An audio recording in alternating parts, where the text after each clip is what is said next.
Good morning sir, good morning ma'am. तो आप लोग कोलकाता से आए हैं ना? हाँ। आप लोग कोलकाता से आए हुए, तो आप लोग का मेटाबो ट्रैवल से सफ़र करने से कैसा लगा है? খুব ভালো লেগেছে। খুব ভালো লেগেছে যে হোটেল ছিল, হোটেলটাও খুব ভালো ছিল। ওখানে যে ব্রেকফাস্ট প্রোভাইড করেছে সেটাও খুব ভালো ছিল, টেস্টি ছিল।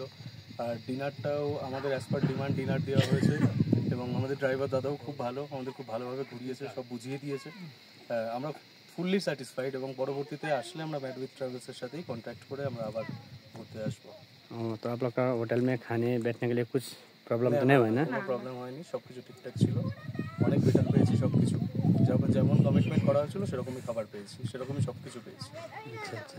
तो आप लोग का साइट सीन हम आज कर रहे हैं, आज आप लोग का ड्रॉप है, तो आप लोग का कैसा लग रहा है अभी?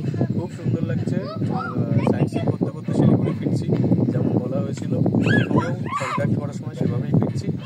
খুব ভালো লেগেছে। Thank you mad with travels. আমরা পরবর্তীতে এদের সাথেই আবার আসবো। Thank you sir, thank you. Thank you.